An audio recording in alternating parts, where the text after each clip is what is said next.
અને વધારેમાં વધારે કોણ જાણકાર છે તો કે પરમ ગુરુ, પરમ મહત સુજાણ જાણ. પછી આપણી સાથે રહેશે 24 કલાક, એ આપણને મૂકીને જતી નથી. જેમ પ્રાણ આપણી સાથે રહેશે એમ જાણ પણ સાથે રહેશે. એકવાર પરમ ગુરુ સાથે એકરૂપ થઈ જાય તો એકવાર સીમ નાખી દો એટલે પછી બધે ટાવર પકડાશે. આ તકલીફને સીમ નથી નાખ્યું ને એની છે. તું જે અંશ છો ને એ મારો છો, એ મારી જગ્યા છે. આ 52 આંગળ જે પ્રાણ છે અને 12 આંગળનો 64 આંગળનો પ્રાણ છે, એ કોનો અંશ છે તો કે બ્રહ્મનો. એ બ્રહ્મનો અંશ છે. તો જાણ રૂપે છે એ કોનો અંશ છે તો કે કેવલ કરતાનો જાણ રૂપે અંશ છે. અહીંયા આપણે કેવલ કરતાના અંશ છીએ. આપણે ક્યાં છીએ એને ગોતવા માટે આ ગ્રંથનો ઉકેલ કરવો. આ ગ્રંથનો વિશેષ ત્યાગ કોનો? કૈવલનો છે. પણ પરમ ગુરુ ભમરી રૂપે છે, આપણે એની જેવા કરવા મળે છે. એ આપણેથી જુદાઈ રહેશે આપણે સમજાવવા માટે. કૈવલ એની સાથે એકમેક રહેશે, જુદા નથી રહેતા.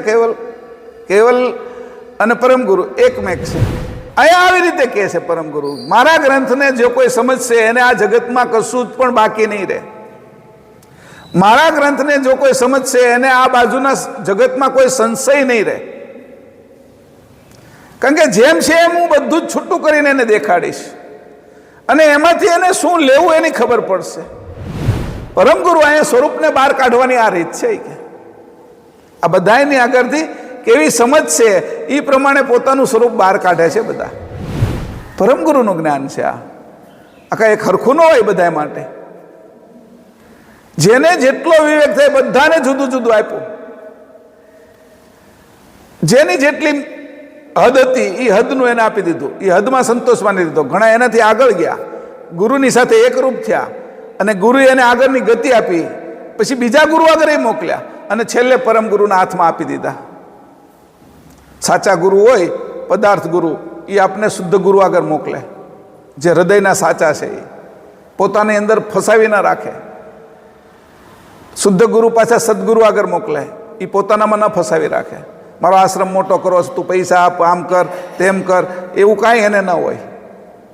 એને તો પોતે પોતાનો શિષ્ય આગળ જાય એની જેવો મોટો આશ્રમ હું, એની જેવું એને ઉત્તમ પદ હું કે મારાથી આ શિષ્ય આગળ ગયો. એની એટલી ખુશી, અને એ ખુશી માટે જ ગુરુપદ ધારણ કર્યું હોય એની. અને એ પછી સદગુરુ આગળ મોકલે.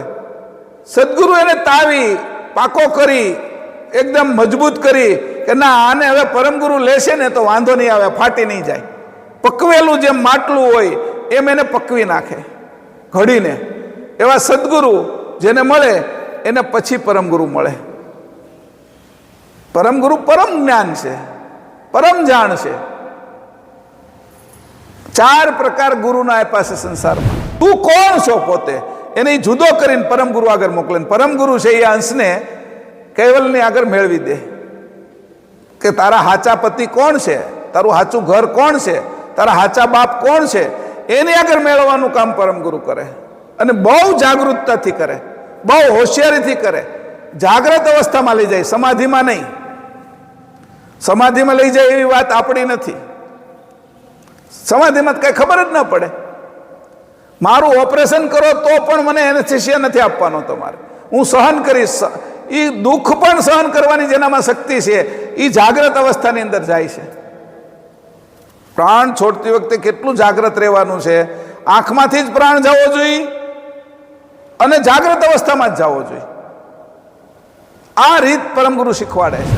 એ સર્વશ્રેષ્ઠ પ્રાણ છોડવાની મનુષ્ય જન્મની અંદર આંખ અને જાગ્રત અવસ્થા છે. પણ એ તો પ્રાણ છોડે ત્યારે ને, અત્યારે અંશે થવું હોય તો કે મારા અંશને તો એ બધી છૂટશે કે અત્યારે અંશ થઈ જાય, આ સમજણથી અંશ થઈ જાય કે એ પ્રાણ છોડવા સુધી એને રાહ નથી જોવાની. છતે પિંડ જ તે અત્યારે એ વિદેહ અવસ્થા છે. છતે પિંડ વિદેહ અવસ્થા છે એની. દેહાતીત થયો કયા વિદેહ અવસ્થા? સમજથી થઈ જવાય છે. આજે આપણા શરીરો બધા જે નામ છે એ સમજથી નામ થઈ ગયા છે, સ્ત્રી પુરુષ થઈ ગયા છે. બીજું નામથી બોલાવે તો નથી બોલતા આપણે. એ નામને એમાંથી મેં ધારણ કર્યું. ખોટું હતું એને મેં સાચું ધારણ કરી લીધું. હું સાચો છું એને મેં ધારણ ન કર્યો. હું સાચો છું હકીકતમાં. જે ધારણ કરવાનું હું હતો, અંશ હતો, એના બદલે શરીર મેં ધારણ કરી લીધું. આપણે બધાએ શરીર ધારણ કર્યું, અંશે નથી થયા. આપણી સમજ કેટલી? આપણે સૂર્યને સમજી શકીએ, પૃથ્વીને સમજી શકીએ, નદીને સમજી શકીએ, આપણું લોહી બને છે એને સમજી શકીએ, નખ બહાર આવે, વાળ બહાર આવે એને સમજી શકીએ, દ્રષ્ટિ બહાર આવે, ચીપડા બહાર આવે, ગુંગા અને શેડા બહાર આવે એને નથી સમજી શકતા. આ લાળ બહાર આવે, પચાવવા માટે કામ લાગે એને નથી સમજી શકતા. તો આપણી સમજ જંતુ જેવી છે. એટલે જંતુના ઉદાહરણથી સમજાવું. એટલે મેં આ 4 જંતુના ઉદાહરણ લીધા તમારી સામે. આમાં પેલા છે ને મંદિરે નાના છોકરાને લઈ આવે એટલે પેલી ઝાલર વગાડતા કઈ આવડે નહીં, આમ વગાડે, સમજાણું? પછી રોજ આવતો હોય ને એટલે જોવે કે આમ કરીને આમ મારે છે, આગળ પાછી પાછળ લઈ જાય છે, એટલે ઝાલર વગાડતા એ 2-3 વાર એને પછી હરખું પડે નહીં. થોડોક મોટો થાય, 5મું 6ઠામાં આવે ત્યારે મસ્ત ઝાલર વગાડતો શીખી ગયો હોય. પેલા ઢોલ આપણે છે સાંજે ને સવારે ઢોલ વગાડી આરતીમાં, તો એ કેમ વગાડવાનો એને પણ આવડી જાય.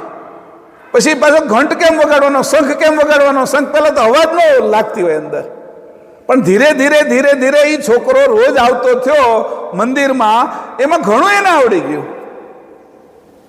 પરિક્રમા હું કામ કરવાની છે? આ બ્રહ્માંડ આખું ફરે છે, મારું લોહી ફરે છે. પરિક્રમા એનો એક ભાગ છે. એટલે સમજી જાય કે આ પરિક્રમા આખા બ્રહ્માંડની હારે જોડાયેલી છે, મારા કોષની અંદર જે ફરે છે એની હારે જોડાયેલી છે. આ ચરણામૃત લઉં છું એ શું છે કે જેમાંથી જીવન આવ્યું છે વિતની અંદર. આ પાણી એટલું છે, ચરણ છે, ચરણનું અમૃત છે. આ નમન કરું છું, આ સાષ્ટાંગ દંડવત પ્રણામ કરું છું, શું છે એને સમજતો થઈ જાય છે, એને આવડી જાય છે. એમ આરતી પૂજા જે કાંઈ કરી છે એ કરી છે ભગવાન માટે એવું દેખાય છે, પણ કોઈ ભગવાન માટે નથી કરતા. જે આવે છે એ રોજ શીખે છે બધા, અને શીખતા શીખતા એમાં હોશિયાર થઈ જાય છે. એમ જ હું તો મારું કામ કરું એમાં તમે હોશિયાર થઈ જાવ તો વાંધો શું છે? મને મજા આવી જાય. અહીંયા કાંઈ આપણે તો પરમ ગુરુના શિષ્ય છીએ, બધા પરમ ગુરુના અંશો છીએ. આપણે ભાઈના નાતે, અંશોના નાતે ભાઈઓ થાય આપણે બધા. બીજું તો કઈ સંબંધ નથી, અંશો બધા જ આપણે ભાઈઓ છે, એમાં સ્ત્રી પુરુષ છે નહીં. આટલા ઊંચા જે બધા મોટા મોટા ધામોમાંથી આવ્યા ને પ્રેમદાસ આગળ રહેતા હતા, એ પ્રેમદાસ પરમગુરુની આગળ આ લોકોને લઈને આવ્યા. પરમગુરુ આ વર્ણન કરે છે. એ બધા વૈયા ગયા. પરમગુરુ પણ આ જંબુદીપ છોડીને વૈયા ગયા, પ્રેમદાસે વૈયા ગયા, આ 6-7 શિષ્યો વૈયા ગયા. આપણે છીએ. અને આ ગ્રંથ છે, આ સમજ છે. આ સમજ આપણા માટે છોડીશ કે આ તમે આ પીજો, ખાજો, આની અંદરથી તમને ઘણું મળશે. હું જે અત્યારે વાત કરું છું એ 4 વેદમાં નથી, 6 શાસ્ત્રોમાં નથી. વિધિ નખે તેનાથી પારવી ગયો છું કે હવે આ જયારે 51મી ચોપાઈ આવે ને ત્યારે વિધિ નખે કરવા જેવું, હું ન કરવા જેવું એને બાદ કરી નાખું છું કે એનાથી પારવી જાવ. શરૂઆતની વાત છે, મહાભેદમાં આવશે કે. પણ જ્યારે તમે મારી આગળ આવશો કે આ મહાભેદ ક્યાં સુધીનો છે? બ્રહ્મ જ્ઞાન સુધીનો. મારી આગળ આવશો તો આય નહીં હાલે કે કેવલ જ્ઞાનની અંદર આને પણ બાદ કરી નાખે છે. પણ આ બધા પ્રશ્ન પૂછે છે કે આ બ્રહ્મ શું છે? આપ કેવલ કર્તાનું કયો છો? એ કેવલ કર્તા કેવા છે? એ કેવલ કર્તા કેવી રીતે રહે છે? એનું ધામ શું છે? આ બ્રહ્માંડોની ઉત્પત્તિ કેવી રીતે થાય છે? આ સૂર્ય કેમ બને છે? આ ગ્રહો કેમ બને છે? આ નક્ષત્ર મંડળ, તારા મંડળ, આ સહિત આ બધું જીવ જંતુ સહિત કેવી રીતે તમે અંકુરો તૈયાર કર્યા છે? એના બધા પ્રશ્નોનો જવાબ એ જ્ઞાન ભજન કરવા લાગ્યા. અને એ જ્ઞાન ભજન કરતા એની વાત કરી કે હવે મારે તમને ક્યાં લઈ જવાના છે? તો કે જે જ્ઞાન 4 વેદને નથી ત્યાં લઈ જવાના છે. 4 વેદના જ્ઞાનમાં તો હું તમને બધી 6 શાસ્ત્રના જ્ઞાનની ખબર છે કે બ્રહ્મ જ્ઞાની તમે ત્યાં સુધી જાણો છો, પણ મારે તમને લઈ જવાના કેવલ જ્ઞાનમાં તો કે આ 4 વેદ 6 શાસ્ત્ર એ બધું છોડવાનું. આ શિષ્ય જે પરંપરા તમારી હાલે છે બ્રહ્મ જ્ઞાનની, એને હું તોડી નાખીશ. હવે મારી પરંપરા શરૂ છે, કાયમ પંથ, જ્ઞાન સંપ્રદાય. એટલે કોઈ એક વર્ગ નહીં, આ બધું જ જેમાં છે એ જ્ઞાન સંપ્રદાય. કોઈ એક નાનો એવો વાડો નહીં, કાયમ હાલે છે, અટકતો જ નથી એવો સંપ્રદાય. અંકુરમાંથી અંકુર નીકળ્યા જ કરે છે બધાના, એવો કાયમ પંથ. એની મારે વાત કરવાની છે તમને. चैनल को सब्सक्राइब करिए बेल आइकन दबाइए, ये वीडियो ज्यादा से ज्यादा लोगों तक पहुंचाइए।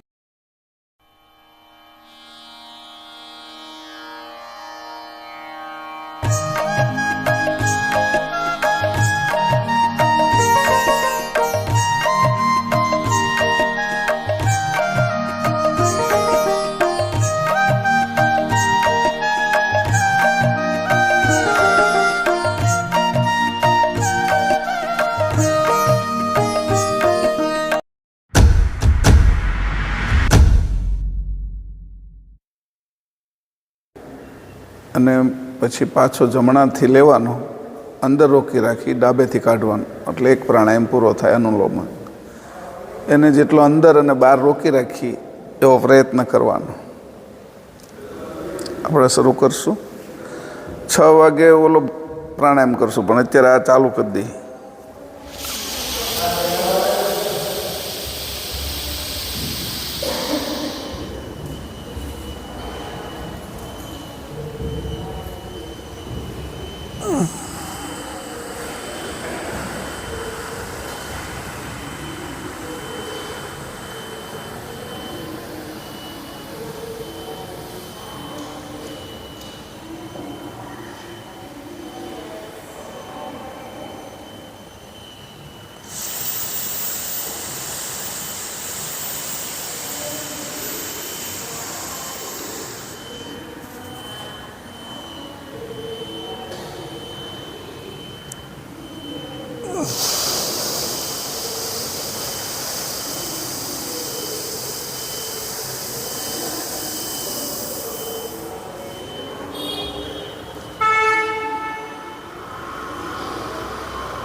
ત્રણ પ્રાણાયામ પૂરા છે.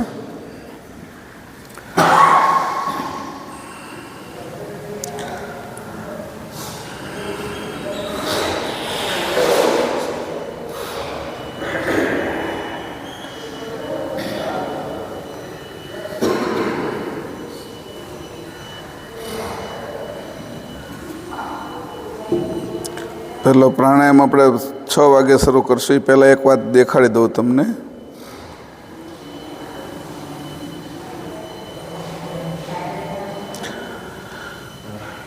એક છે ને પતંજલિની અંદર નાકની અંદર નેતિ કરવાનું, જલ નેતિ કરવાનું એક સાધન આવે છે. એ આવું હોય છે, ટોટીવાળું. આ જલ નેતિનું આ સાધન છે, ટોટીવાળું હોય છે. બધા જોઈ લીજો. પછી એવું લાગે ને તો હું અહીંયા વોટ્સઅપમાં મૂકી દઈશ. એમને માહિતી દેખાડી દે, ખાલી બતાવે, પછી પાછળથી લઈ લેજો. આ રીતે એ આવે છે. એ સાધન લાવી અને એના દ્વારા નાકની અંદરથી આ નાકમાંથી સીધું દબાવી એટલે આ નાકમાંથી નીકળી જાય. બરાબર? એ રીતે એને બંને નાકમાંથી નેતી કરવાની, દબાવી એટલે તરત નીકળી જાય આ બાજુથી, આ બીજી બાજુ, બરાબર. પછી આ રીતે નીકળે છે. સેજ હતપ પાણી લેવાનું અને કાઢી નાખે છે. એટલે અહીંયા જે કફ ને શરદી રહેતો હોય પછી પાછું 2-3 વાર આમ કરી નાખવાનું અને કાઢી નાખવાનું. આનાથી શું થશે? નંબરે વયા જશે અને કફ ઓછો થઈ જશે, પ્રાણાયામ થવા લાગશે હરખા. આમાં શું થાય, જે નંબર નહીં કેમ આવે, આપણે ક્ષાર ઉપર ચડી જાય, મીઠું જે કહેવાય ને એ આંખની અંદર જમા થઈ જાય, એટલે કીકી નાની મોટી થવા લચીલી ન રહે. આનાથી પાણીથી બધું ધોવાઈ જાય. 3-4 મહિના તમે કરશો એક ધારો, ખાલી 5 મિનિટ લાગે. આમ તો મને તો 2 મિનિટ જ લાગે છે. એમાં ભરીને હતપ પાણી રાખવાનું છે. 2 વખત એ નાનું આવે છે, 300 ml જેવું હોય છે. 2 વખત આ બાજુથી આ બાજુથી 2-3 વાર કરી નાખવાનું, પછી પાછું કાઢી નાખવાનું. 3-4 દી બહુ શરદી થઈ જાય, એકાદ વખત તાવ પણ આવશે, એટલે બધી ગરમીથી બધું કાઢી નાખશે. તો એનાથી અત્યારે અહીંયા આપણે પ્રાણાયામ નહીં કરીએ ને, એ પહેલાં અડધો-પોણો કલાક કરીને આવી એટલે આ બધું સાફ થઈ જાય, અને ઘરે પણ કરવામાં સારું પડે. એટલે આ બધી નસો છે એ બધી ખુલ્લી જાય ઉપરની, અને ક્ષાર ઉપર ચડે, એ ક્ષાર આ પાણીના કારણે ભીંજાય અને એ બધું આવી જાય, એટલે કફે ઓછો થઈ જાય. પછી આ કર્યા પછી 2 બાજુ થોડું એમ છીકી લેવાનું, થોડું માથું નીચે રાખવાનું, પછી બ્રશ કે દાઢી પછી કરવાની, ત્યાં સુધી બધું નાકમાંથી નીકળી જાય. અને બધા બહેનોને કરવામાં વાંધો નથી, સારી રીતે બધાએ કરવાનું. આને પછી ગરમ પાણીના કોગળા કરવાના સેજ, એટલે કફ જે ગળામાં હોય એ પણ નીકળી જાય. ને પછી ઓળિયું એવું કરી નાખવાનું. આવી રીતે રોજ કરવાથી 3-4 મહિનાની અંદર છે એ નંબરોની અંદર ફરક પડવા મળશે. મને થોડી તકલીફ પડતી હતી, એટલે આ બધું જે શરૂ કર્યું, એટલે ઝીણામાં ઝીણું આમાં હું વાંચી શકું છું અત્યારે. કોઈ પહેલાં ક્યારેક ચશ્મા પહેરતો, તમને ખબર હોય તો. ત્યાં પહેલાં 2-3 વર્ષ પહેલાં હું જ્યારે કથા કરતો ને શ્રાવણ મહિનાની, તો ચશ્મા પહેરતો. હવે ચશ્મા પહેરવાની જરૂરિયાત રહી નથી. આ મારા અનુભવની વાત કરું છું. અને નંબર હતા એ ચશ્મા અત્યારે છે ખરા, પણ હવે કોઈ પેલું રહ્યું નથી એમ, એટલે લચીલી થઈ જશે, કફ નીકળી જશે. અને અહીં જે બેહવામાં આપણે જે કફ તકલીફ કરે ને એ નહીં કરે, શ્વાસ સરખો હાલશે, એટલે બેસવામાં સ્થિરતા રહેશે. આ છે એટલા માટે બતાવ્યું. 200 રૂપિયાનું આવે છે. અહીંયા પતંજલિનો મેગા સ્ટોર છે આપણે વેસુમાં, ત્યાંથી લઈ લેવાનું. યુનિવર્સિટીની બાજુમાં આવે છે, 4 રસ્તા, એટલે ત્યાં મળે છે. ને હું ઘણા લોકોને પછી આ અમેરિકા ગયો હતો તો એ ઘણાને આપ્યા ત્યાં. એટલે ઘણા લેપાઈ ગયેલા જે કફ હોય ને, લીપાઈ ગયેલા, દવા લીધી હોય ને કફ પછી અંદર લીપાઈ જાય, સુકાઈ જાય. એ કફ છે એ ધીરે ધીરે છે એ સંકોચ, એટલે આપણી જે નાડીઓ હોય કે નાક હોય એને એનું છિદ્ર છે એને ઓછું કરી નાખે, આમ સંકેલી નાખે. તો એ બધો જે સુકાઈ ગયેલો કફ હોય એ આ કોરોના અરસાની અંદર જેને થયો હોય એવા દવાથી સુકાઈ ગયો હોય એને હોતી કાઢી નાખે ધીરે ધીરે. એટલે એના માટે એવું જેને છે એને તાવ ને એવું થોડુંક આવશે, 2-3 દિવસ માથું દુખવા મળશે, નાક બંધ થઈ જશે, એ બધું કફ કાઢે એટલે થશે. પછી મહિના દિવસ પછી તો એકદમ મજા જ આવશે આનાથી. આ છે ઇઝી છે, એટલા માટે તમને કીધું મેં. હવે આપણે પ્રાણાયામ કરીએ, સમય થઈ ગયો છે. 6:30 થયા છે, 6:30 થયા છે. ઓમકાર પ્રાણાયામ કરવાનો છે, નાભીવાળો. થોડુંક ખુલ્લું કરી નાખો. 2 નાકમાંથી શ્વાસ લઈશું, ત્યાર પછી એને ઓમકારથી પહેલું કરી નાખીશું. શ્વાસ લેવાનો છે.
હું જ્યારે શ્વાસ છે એ કાઢું છું અને નાભીમાંથી લઉં છું, આમ ચાલુ કરું છું અને તો નીચેના જે દ્વારો છે એને છે આમ ખેંચતો જાઉં છું, જે ગુહ્યાંગ છે એ અને નાભીને. એટલે એની સાથે કહેવાનું છે અલ્પજ્ઞ હંસ અને ઓહંગ સોહંગ સત્ચરણમ યુગલ રૂપમ ત્વમ નમામી. અલ્પજ્ઞ હંગ સર્વજ્ઞ હંગ સત્સરણમ જુગલ રૂપમ ત્વમ નમામી. પછી ઓમ આજ સક્રત સ્વરાજ કરુણેશ કૈવલ ત્વમ નમામી. આ 3 મંત્ર અંદર બોલી જવાના, જેટલા બોલાય એટલા. પછી તાકાત હોય એટલા બોલવાના. 1 બોલાય તો 1, 2 બોલાય તો 2, 3 બોલાય તો 3. એટલે અંદર પ્રાણ ઉપર નજર રાખી ત્યારે નક્કી કરવાનું ઓહંગ સોહંગ સત્સરણમ જુગલ રૂપમ ત્વમ નમામી, કે હું મારો પ્રાણ અને તમારો પ્રાણ બે એક કરું છું. પછી બીજી વસ્તુ અલ્પજ્ઞ હંગ, મારી જે જાણ છે એ નાની છે અને આપની સર્વજ્ઞ જાણ છે. તમે બધાને જાણ આપનાર છો, કીડીથી લઈને બધાને. તમારી સર્વજ્ઞ મૂળ ચેતન જાણની સાથે મારી જાણને મેળવું છું. અલ્પજ્ઞ અંગ, હું નાનો અલ્પજ્ઞ અંગ છું, આપ સર્વજ્ઞ અંગ છો. અલ્પજ્ઞ અંગ સર્વજ્ઞ અંગ સત શરણમ, હું તમારા શરણમાં આવ્યો છું. આ રીતે તોમ નમામી, તમને આ રીતે હું નમન કરું છું. ઓમ આજ, બધાથી પહેલાં સક્રત, તમે આ બધું કરનારા. ઓમ આજ સક્રત સ્વરાજ, તમારા ઉપર કોઈનું રાજ નથી, તમે બધા ઉપર રાજ કરો છો. સ્વરાજ કરુણેશ, બધા ઉપર કરુણા કરી છે, બધાને જીવન આપ્યું છે, શ્વાસ આપ્યો છે, ખાવા પીવાનું આપ્યું છે, એને તમે ઊંઘવા માટે સમય આપ્યો છે, જાગવા માટે સમય આપ્યો છે, સૂર્યચંદ્ર આપ્યો, દિવસ રાત કર્યા છે. એવી રીતે એના ઉપર એને એ રીતે કીધું કરુણેશ. કેટલી કરુણા કરો છો? તો એના માટે આપણે એને કહીએ છીએ કરુણેશ. કૈવલ, તમે વળ વગરના છો ને બાકી બધું સંસાર વળવાળો છે, એમ કરીને એનું મહામંત્ર બોલ્યા આપણે. પહેલો મંત્ર છે અમર મંત્ર, બીજો તારક મંત્ર અને ત્રીજો છે એ મહામંત્ર છે. ઓહંગ સોહંગ સત્ચરણમ જુગલ રૂપમ ત્વમ નમામી, એ અમર મંત્ર છે. અલ્પજ્ઞ હંગ સર્વજ્ઞ હંગ સતશરણમ જુગલ રૂપમ ત્વમ નમામી, એ તારક મંત્ર છે. ઓમ આજ સ્વક્રત, ઓમ આજ સ્વરાજ, ઓમ આજ સક્રત સ્વરાજ કરુણેશ આજ કૈવલ ત્વમ નમામી મહામંત્ર છે. તો આ 3 મંત્ર છે એ પ્રાણની અંદર બોલાઈ જાય એટલે અંદર ખાલી જગ્યા છે, એની અંદર આપણે સ્થિર થઈ જઈએ થોડો સમય. આ રીતે આજે અત્યારે ટ્રાય કરો, જેટલા બોલાય એટલા બોલજો. હું તો આ દર વખતે કહેતો જ હોઉં છું અંદર જ્યારે હોય છે. તો પૂર્ણ મંત્ર પૂરા થઈ જાય ત્યાર પછી હું પ્રાણ છોડું છું, લેવાનું ને એનું શરૂ કરું છું. એટલે આ તમને છે કહી દઉં. ફરીથી બધા એક સાથે શ્વાસ લઈશું.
ફરીથી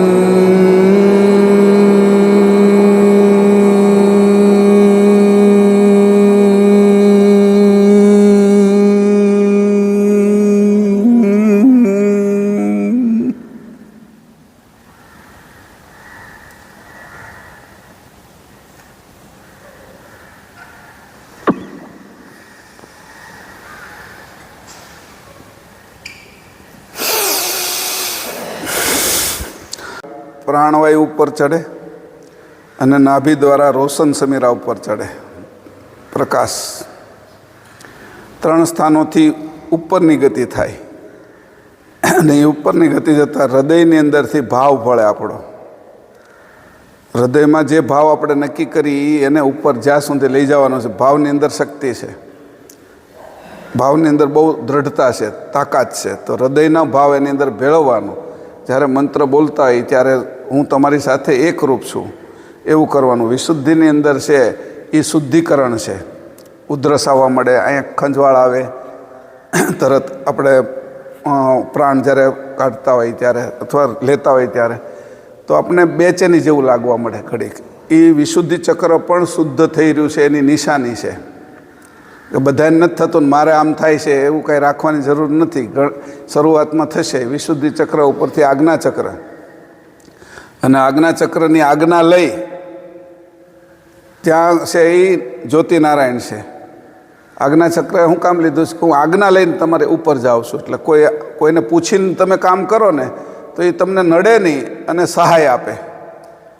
ભાઈ હું આ મંદિરમાં આવું, તમારે ત્યાં બેસું એમ પૂજારીને કીધું હોય તો પૂજારી 2-3 વધારે સગવડ કરી દે આપણને કે આ એક આસન છે એ લઈ લો, એ કે અહીંયા બેસો, આ પંખો છે એની નીચે બેસો, તો એ વ્યવસ્થા કરી દે.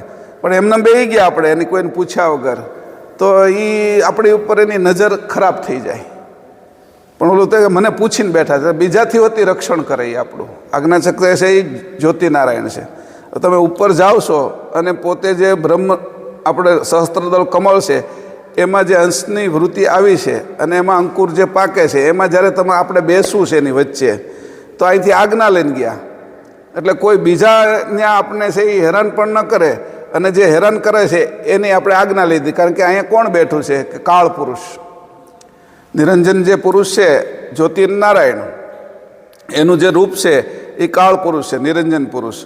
એ કાળ પુરુષ જો ખીજાય તો કાળ ઉત્પન્ન થાય, અને એ જ્યોતિનારાયણ તો આપણે આગળ પ્રકાશ કરે કે આગળ જાઓ, તમે રસ્તો બતાવે. જેમ આપણે કાર લઈને જતા હોય અને લાઇટ હોય તો રસ્તો બતાવે, એમ જ્યોતિનારાયણ રસ્તો બતાવે.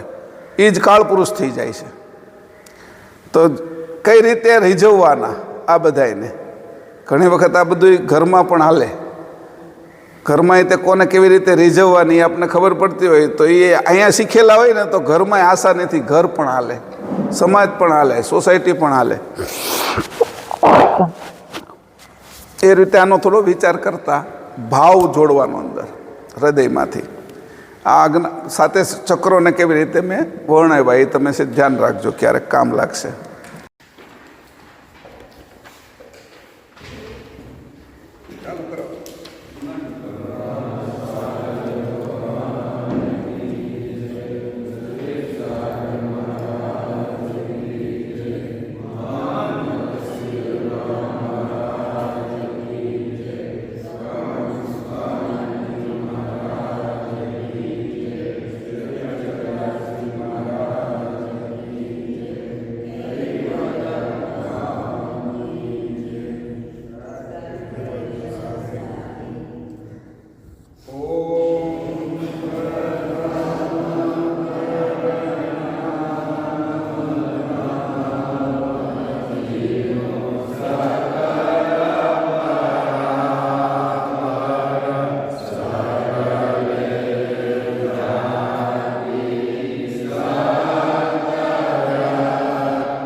અબ ગ્રંથ પ્રારંભ સુનહો સંત સુજાણ. કોને સાંભળવાનું કીધું?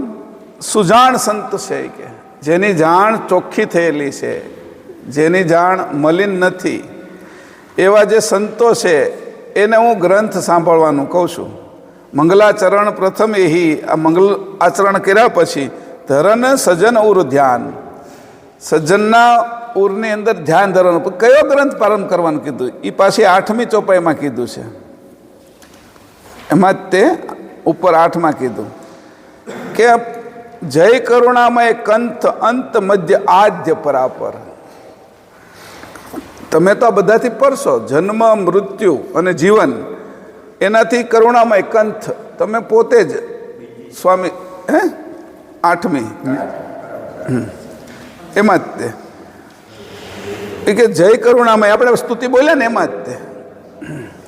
તો કે તમે તો બધાથી પર છો, આદ્ય પરાપર. આદ્ય અને પરાની પર. પરા વાણી છે એની પર, પણ એને એવું કીધું નહીં, વાણી બધીની પર છો તમે.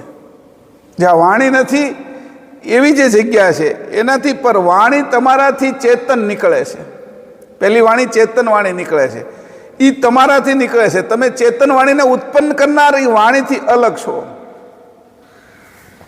અને બાકીની બધી વાણી છે કીધું કે હંસરૂપ સ્તુતિ કુબેર નિજ ગ્રંથ કરણસર. કોને માટે કીધું? જે હંસો છે, હંસમાંથી જેની મતિ શુદ્ધ થઈ છે, હંસ ગતિ જેને પ્રાપ્ત થઈ છે, એને દૂધ આપો તો દૂધની અંદરથી જે ક્ષીર ભાગ છે એ પી જાય ને પાણી છૂટું પાડી દે, એવી જેની મતિ છે વિવેકવાળી, સારું શું છે અને ખરાબ શું છે, સાર અને અસાર, એનો એ નિર્ણય કરે. વિધિ કરવા જેવું શું છે, નખેદ ન કરવા જેવું શું છે, એનો નિર્ણય કરી શકે એવા હંસરૂપ એવા લોકોને સ્તુતિ. કેના માટે?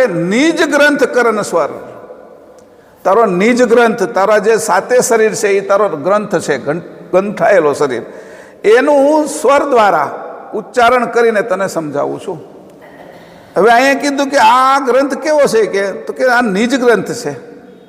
સપ્તદીપ એની કીધું, સુરધામ એમાં વસેલા. કે સપ્તદીપ એટલે કયા છે? તો કે ઘણી વખત 7 ચક્રને પણ કીધું, પણ અહીંયા એવું કહેવામાં સપ્તદીપ એટલે 7 ધાતુ. આ તારો જે શરીર બન્યું છે એને કેનાથી બન્યું છે? તો કે રસ, રક્ત, માંસ, મેદ, હાડકા, મજ્જા અને શુક્ર. આ 7 ધાતુથી તારો આ ગ્રંથ ગંઠાયેલો છે.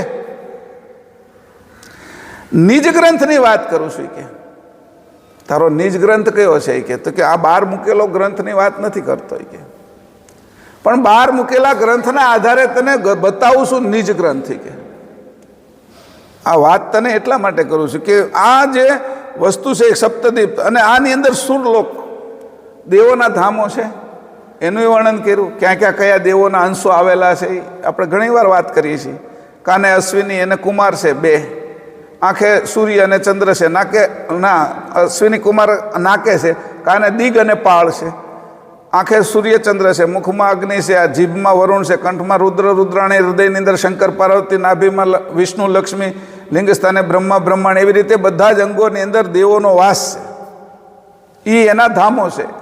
એ દેવો અંશ રૂપે અહીંયા રહે છે. મહદ ત્યાં રહે છે. રાષ્ટ્રપતિ રહે છે ક્યાં?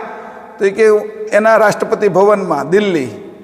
પણ રાજ્યને સંભાળવા માટે રાજ્યપાલ એ મૂકે છે, એનો અંશ કહેવાય. દરેક રાજ્યની અંદર રાજ્યપાલ હોય. આપણે અહીંયા દેવવ્રતજી છે તો એ રાષ્ટ્રપતિનો અંશ છે. અહીંયા મુખ્યમંત્રી તો અહીંયા રાજ્ય કરે છે રાજ્યનું, પણ રાષ્ટ્રપતિનો અંશ છે. જેમ વડાપ્રધાન ઉપર રાષ્ટ્રપતિ છે, એ મુખ્યમંત્રી ઉપર જ્યારે મુખ્યમંત્રી કાંઈ પણ તકલીફ પડે તો એ શાસન આખું એના હાથમાં રાજ્યપાલ લઈ લે. કે રાજ્યપાલ કોણ છે? તો કે રાષ્ટ્રપતિના અંશ. એમ આ બધા દેવોના અંશો આપણી અંદર કેમ છે એ તને બધું કહું છું. કે સો સબ ગ્રંથ મેં ભાખવું, તારી અંદર મેં મૂકેલું છે ને એની વાત હું તને કરી શીખે. વિવિધ ભાત ગુણગ્રામ, એમાં કયા કયા ગુણ છે, એની કઈ જગ્યા છે, અને એની વિવિધતા શું છે એ બધું જ કહી. સકલ અંગ ભિન્ન ભિન્ન ગતિ, તારા દરેક અંગની ભિન્ન ભિન્ન ગતિ. અર્થ બોધ, એનો અર્થ શું છે, બોધ શું છે, શુભ સાર શું છે, એ બધું કહે. એટલે અહીંયા એને કીધું નિજ બોધ, એટલે 8મી ચોપાઈમાં કીધું નિજ ગ્રંથ. અને આપવાનો છે એનું નામ છે નિજ બોધ. અને અત્યારે ચાલુ છે એ અગાધ બોધ. એને કીધું નિજ બોધ. આ અગાધ બોધની અંદરથી તારે નિજ બોધ લેવાનો છે, એ નિજ ગ્રંથ એને સમજવા માટે. એટલે આ જે આ ગ્રંથ મેં બહાર પાડ્યો છે એ અંદરથી જ મેં લાવ્યો છું તમને દેખાડવા માટે કે મારી અંદર જે કાંઈ ઘટના, એટલે એને કીધું કરકે કહું, કે મારી અંદર આ બધું મેં કરી લીધું છે કે, અને પછી તમને કહું એટલે સંશય નહીં રહે. સંશય હરણ ભવ પાર, આ અહીંયા વિષય છે નહેચંતી, પછી ચિંતા નહીં રહે. અને બીજું છે સંશય કોઈ ન રહે, સંશય રહિત જીત વિધિ. આજે 41મી ચોપાઈ છે, એમાં નીચે એક આપણી આવશે હમણાં. હવે 399નું પેજ કાઢો. અહીંયા આવવાનો કોઈ સંશય થયો તો કે નહીં? આ કામ કરો છો, પાણી પીવાનો કોઈ સંશય થયો તમને? નહીં. સંશય મટી જવું એના માટે શું જોઈએ? તો કે એના માટે સમજવાળી બુદ્ધિ જોઈએ. અને બુદ્ધિ કોને હોય? હંસને. કેવો હોય ને એની અંદર વિવેક હોય, કઈ રીતે કરવું એની બધી એને ખબર હોય. અને કોઈમાં સંશય ન હોય એ કરે એમાં. એટલે મૂળ વાત છે કે તમે અહીંયા જન્મ્યા છીએ, આપણે સંશય લઈને મરવું નથી. જન્મ્યા છીએ એ સંશયથી જન્મ્યા છીએ. જન્મ થયો છે એ કાંઈનું કાંઈ આપણું બાકી પડેલું, અને આપણે એ કર્મ પડેલા, એ સંશયવાળા કર્મ હતા, એ પૂરા કરવા જન્મ લીધો છે. પણ મૃત્યુ થાય ત્યારે કોઈ સંશય ન હોવો જોઈએ. આ વચ્ચેનો આટલો, અને વચ્ચે જે સમય મળ્યો એમાં સંશય કેવી રીતે દૂર થાય સારી રીતે, એનો રસ્તો કરવો. કોની આગળ જઈને કરવો? તો કે જે એના જાણકાર છે એની આગળ. અને વધારેમાં વધારે કોણ જાણકાર છે? તો કે પરમ ગુરુ, પરમ મહત સુજાણ જાણ. પછી આપણી સાથે રહેશે 24 કલાક, એ આપણને મૂકીને જતી નથી. જેમ પ્રાણ આપણી સાથે રહેશે એમ જાણ પણ સાથે રહેશે. એકવાર પરમગુરુ સાથે એકરૂપ થઈ જાય તો, એકવાર સીમ નાખી દો એટલે પછી બધે ટાવર પકડાશે.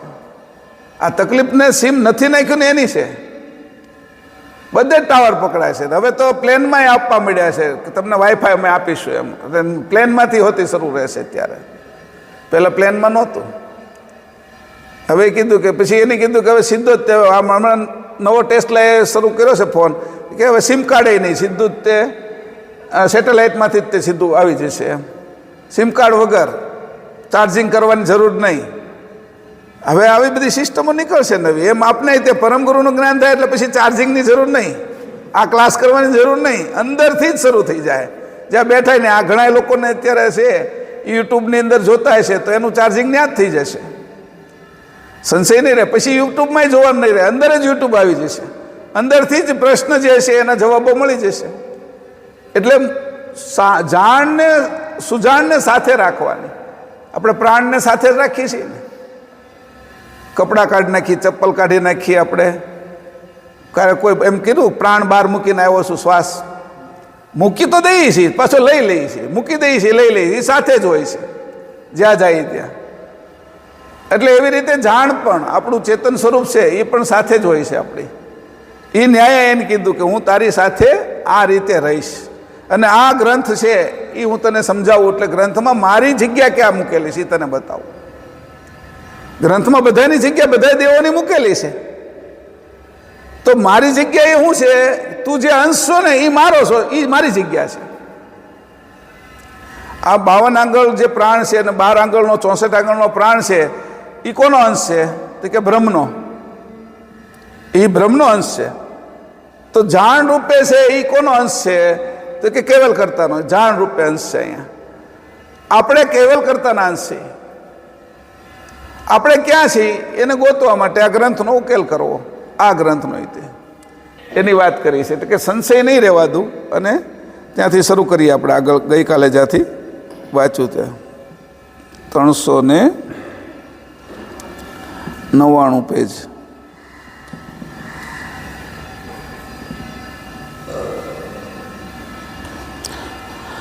ચોપાઈ આપણે કાલે છે એ 39 કરી હતી. એકવાર પછી 39 લઈ લઈએ અને પછી 40મી. એમાં કાલે 2 વાત કરી હતી, ચિત્તવારી અને ચિત્ત રાચે. આ 2 ઉપર કાલે આલ્યા હતા. ચિત્તવારી કોને કહેવાય? કે ભમરો અને ભમરી 2 એવા છે કે પોતાનું બધું વારી દે છે. પોતાનો પ્રાણ નાખીને ઈયળને ભમરી બનાવે. પોતાનો પ્રાણ છોડી દે, પોતે રહે જ નહીં. એમ ભમરો અસ્તિત્વ ગુમાવી અને ફૂલ રૂપ થઈ જાય છે, કમળ રૂપ થઈ જાય છે. ભમરી છે એ પોતાનું પ્રાણ અંદર નાખીને પોતાની ઝાડ પોતાનું વિત અંદર નાખી અને ભમરી બીજી બનાવી નાખે, પોતે રહે છે અને બનાવે છે. બેયની અંદર ફરક છે. ભમરાનો ત્યાગ વિશેષ છે, પણ ભમરીનો કે ત્યાગ ઓછો નથી, કે એની જેવું બનાવી નાખે છે. વિશેષ ત્યાગ કોનો? કૈવલનો છે. પણ પરમ ગુરુ ભમરી રૂપે છે, આપણે એની જેવા કરવા મળે છે. એ આપણેથી જુદાઈ રહેશે આપણે સમજાવવા માટે. કૈવલ એની સાથે એકમેક રહેશે, જુદા નથી રહેતા. કૈવલ અને પરમ ગુરુ એકમેક છે. એટલે જાણ ત્યાંથી જ આવી. એટલે એમ આ જે ભમરી છે, એટલે પરમ ગુરુ શું કહે છે કે હું મારા પતિની પાણગત છું, એટલે કૈવલની હું પત્ની છું.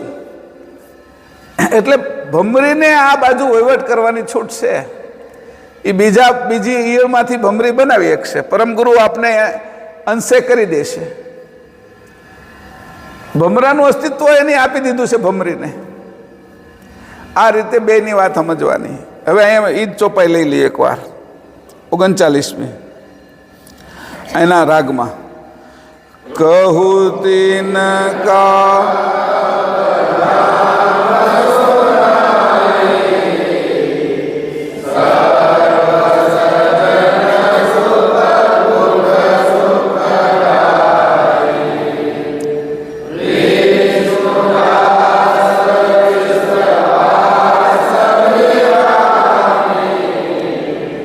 નિશલ ચિતર સરિત અભિરામી. બેની તો વાત કરી તમને, સુખરામની અને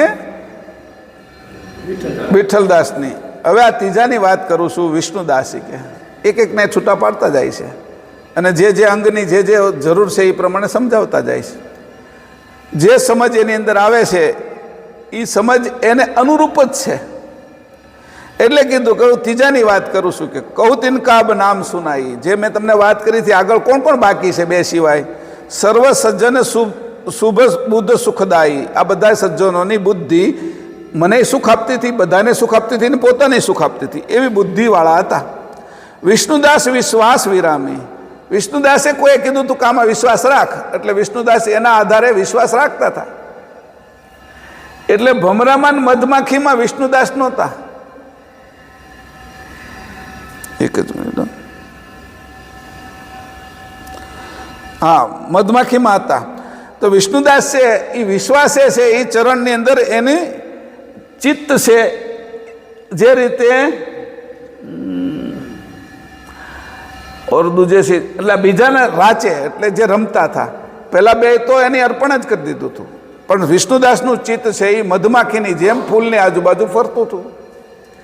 અને એ કેવી રીતે કે એની પોતાના ગુરુમાં વિશ્વાસ કરેલો, અને ગુરુમાં વિશ્વાસ આવ્યો, વિશ્વાસ વિરામી. અને વિશ્વાસના આધારે એને શાંતિ થઈ ગઈ હતી કે હવે આ છે ને. છોકરું એની માને જોવે નહીં ને એટલે દુઃખી હોય. પછી એની મોટી બેન એને એમ કે મમ્મી છે ને એ બાજુના રૂમમાં કામ કરે છે એમ. એટલે મોટી બેનની વાત ઉપર પેલું નાનું છોકરું છે એ વિશ્વાસ કરે કે મમ્મી બાજુમાં કામ કરે છે માં. એનાથી એને શાંતિ થઈ જાય, પછી રમકડે રમવા મળે. પણ એ પહેલા માં ક્યાં છે માં ક્યાં છે એમ કરીને રોવે. એટલે એને કોઈ વિશ્વાસ આપવો પડે કે મમ્મી છે એ બાજુના રૂમમાં કામ કરે છે, મમ્મી તારા માટે કંઈક આ લેવા ગઈ છે. તો કે એને વિશ્વાસ છે એ આપ્યો, એટલે હવે એ પોતે રમવા માંડ્યો રમકડાથી કે હા છે મમ્મી, કે મારા માટે કંઈક લેવા ગઈ છે. વિશ્વાસ આપવો પડે. એટલે અહીં વિષ્ણુદાસને કેવા કીધું? વિષ્ણુદાસ વિશ્વાસ વિરામી. ઓલા બે જે વિશ્વાસ આપેલો સુખરામે અને વિઠ્ઠલદાસે, એ વિશ્વાસના આધારે વિષ્ણુદાસ પણ હતા કે છે આપણા ગુરુ પ્રેમદાસી. કે પછી એના ઉપર નિશ્ચય થઈ ગયો એને, નિશ્ચલ ચિત્ત રસ રીત અભિરામી. હવે માં તો છે ને, બેને કીધું છે ને, મોટા ભાઈએ કીધું છે ને, એટલે પછી એ નિશ્ચિત થઈ ગયા. હવે કાંઈ મારે કરવાનું ન. ચિત્તરસ પછી પોતે જે કાંઈ રસ લેતા હતા રમતગમતમાં, રમકડાની અંદર પોતે જે કાંઈ હોય એમાં રસ લેવામાં, રીત રસ અભિરામી. અને આ રીતે અભિરામ થયા કે માય છે સાથે, બેન પણ છે સાથે મોટી, અને મારી સાથે રમકડા પણ છે. એમ કરીને ત્રણેયની સાથે રમતા હતા. માં દેખાતી નહોતી, પહેલા તો માના ચરણમાં જ હતો, પહેલો એ આઘું જતો જ નહોતો. એવી રીતે વાત અહીંયા થોડા ઉદાહરણથી સમજાય એટલા માટે કીધું કે વિષ્ણુદાસ છે એ મધમાખીની જેમ હતા, થોડી વાર ફૂલ ઉપર બેસે ને પાછા બીજી જગ્યાએ વહી જાય. એવી રીતે એનું મન ફર્યા કરતું હોય, નાના બાળક જેવું હોય. પણ વિષ્ણુદાસ છે એ વિશ્વાસની અંદર વિરામ પામેલા હતા, અવિશ્વાસી નહોતા. સંતો તો આવા બધા હતા, હા, પણ એનાય વિભાગ કર્યા. વિભાગ એટલા માટે કર્યા કે કૈવલ કરતા સુધી આપણે જવું હોય તો આપણે કયા વિભાગમાં જવું, આપણા માટે સમજ માટે આપ્યું છે. ભાઈ આ વિષ્ણુદાસમાં રહેવું છે આપણે, પછી હજી બીજા આવશે એમાં રહેવું છે. આ બધા મોટા જ છે, બધા સાથે જ રહેતા હતા.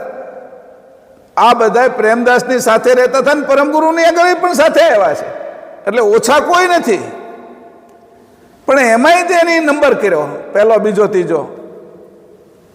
અમે આ ધરતીમાંથી હીરા છે એ ખાણની અંદરથી ધરતીમાંથી બધું જુદું પાડી અને હીરા કાઢવામાં આવે. એ બધા જ હીરા પેકેટની અંદર અમારી ઓફિસમાં આવે. હવે હીરાની અંદર નંબર કરવાના છે. આ પહેલો, આ બીજો, આ ત્રીજો. આ હીરા છે એ કરોડ રૂપિયાના છે, આ 50 લાખના છે, આ 10 લાખના છે, આ લાખના છે, આ 50,000ના છે, આ 1000ના છે. એ હીરામાં નંબર કરે છે તો બધા હીરા જ. માટી નથી, એકી તાંબુ નથી, પુખરાજ નથી, ચિરોડી નથી, મીઠું નથી, છે હીરા. પણ હીરાની અંદર એ મારો ક્યાં નંબર આવે, મારે ક્યાં રહેવાનું, એ વાત સમજાવે છે અહીંયા. જો આ ખબર હોય, લક્ષ્ય આપણો પાકો હોય, તો લક્ષ્યની અંદર આપણે ક્યારેય ચૂકીએ નહીં. મારે કયામાં રહેવાનું છે આમાં, એની આપણે ખબર પડી જાય. એટલે હવે આગળ વાત કરે છે ચોપાઈ 40મી. રામદાસ ઓરુ શ્યામ દાસા,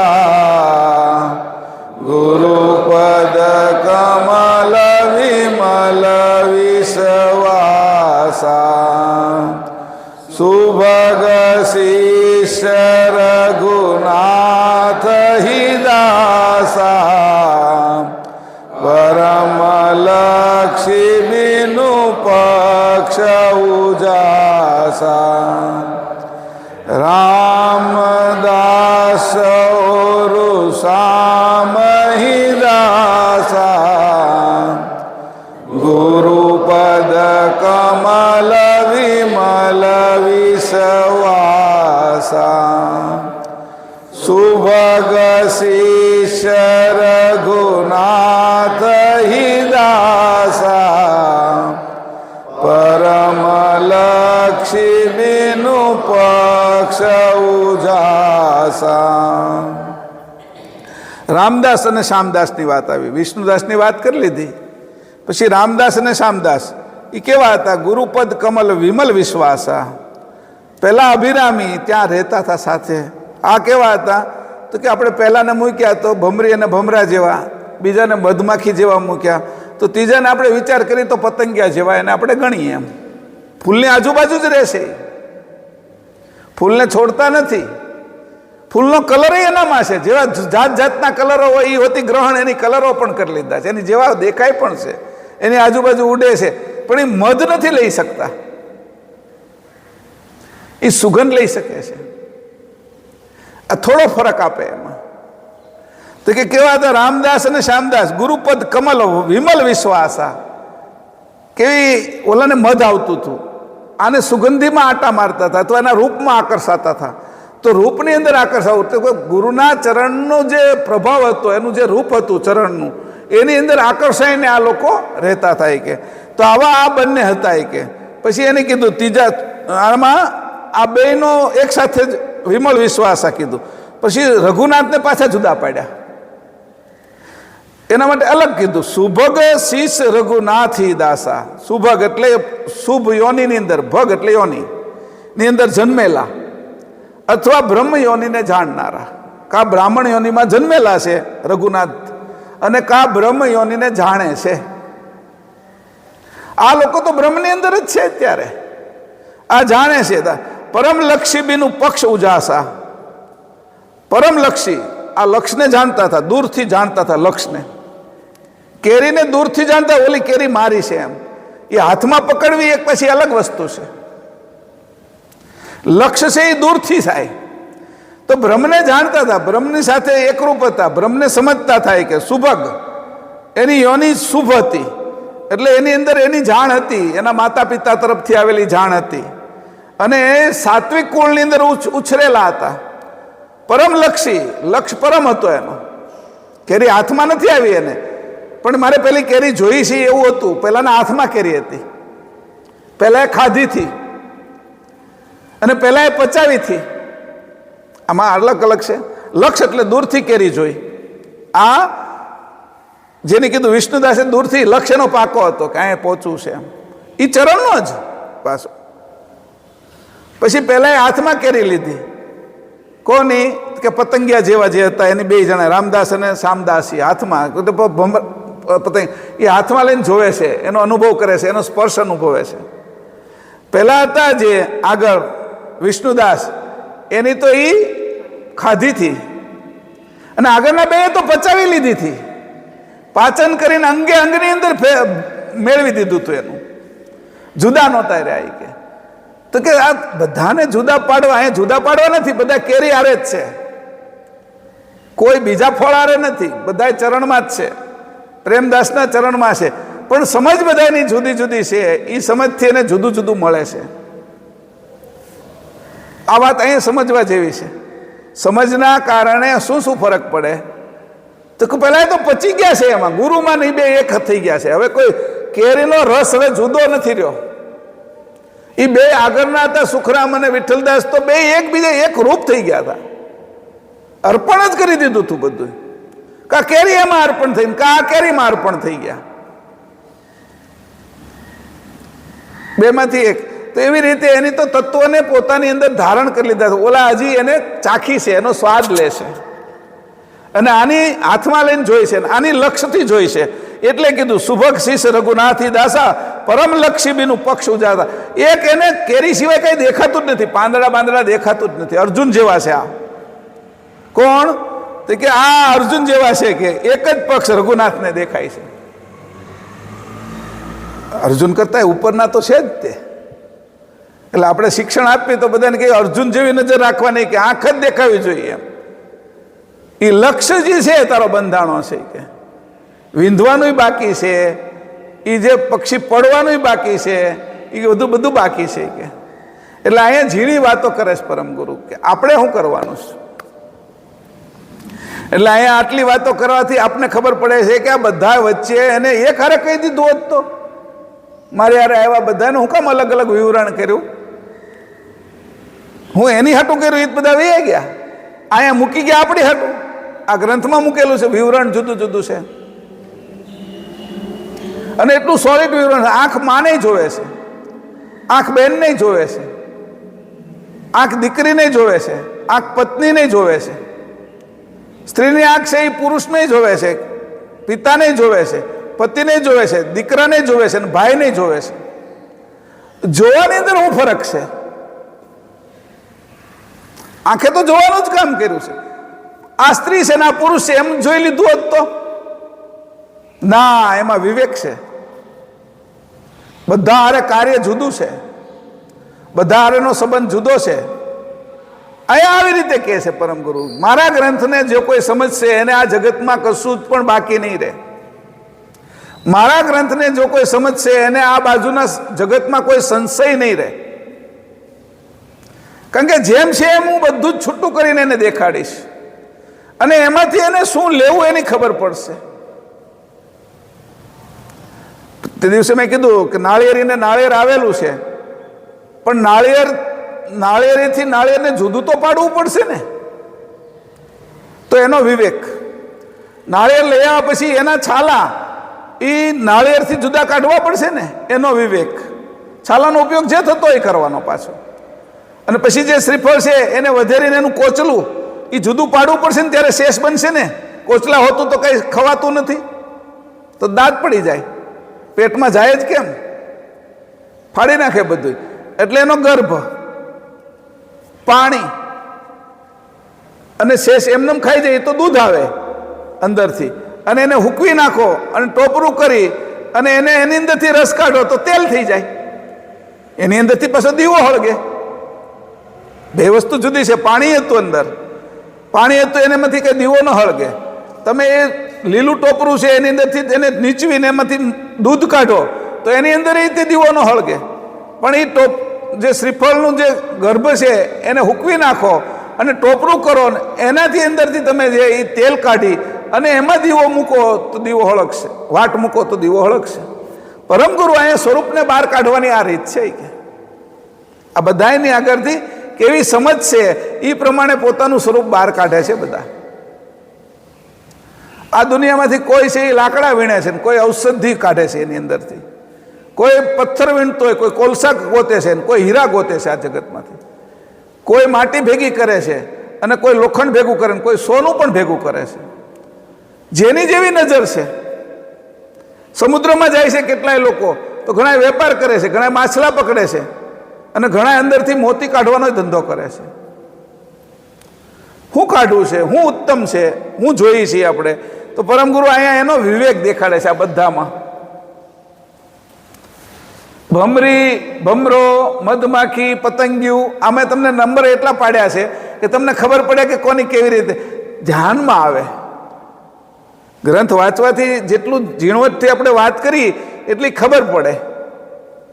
ત્રણે બધાનું જુદું કીધું. કેરી જોવે છે, કેરી હાથમાં લીધી છે, કેરી ખાય છે, કેરી પચાવી દીધી.